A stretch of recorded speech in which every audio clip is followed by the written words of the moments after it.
नाज़रीन, ॿगहाण में शहीद ज़ुल्फ़कार अली भुट्टे जी सालगिरह तक़रीब मुनक़द कई वई। उन हवाले से ॾिसूं था अशरफ करमो जी ही रिपोर्ट। शहीद ज़ुल्फ़कार अली भुट्टे जी सालगिरह रखी वई आहे।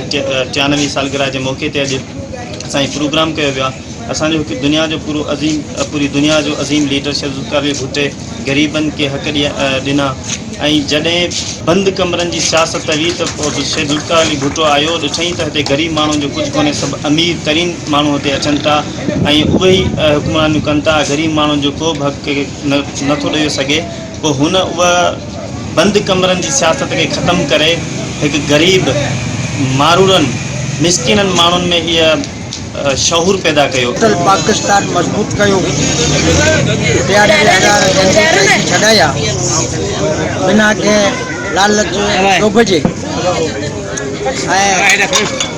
केतिरा हज़ार मुरबा माइल हिंदुस्तान खां छॾाया ऐं पाकिस्तान खे मजबूत कयो, पाकिस्तान के दुनिया में उजागर कयो। शहीद जा पोइ लॻायूं इंशाअल्लाह ताला उन्हनि जे पैरवीअ ते हली घर घर मंसूर शहीद जो पुॼायो बि आहे, आईंदा बि पुॼाईंदा रहंदासीं। देश शिशी में छा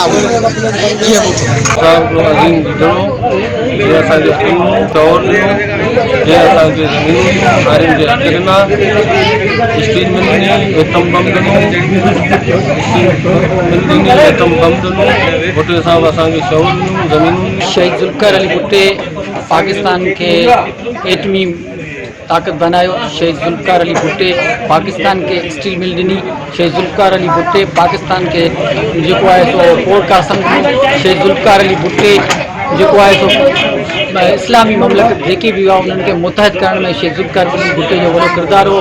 कादियानीन खे जेको काफ़िर करार ॾियण में शहीद ज़ुल्फ़कार अली भुट्टे जो किरदारु हो ऐं शहीद ज़ुल्फ़कार अली भुट्टो तमामु ज़हीन ऐं तमामु ॾाढो माण्हू हो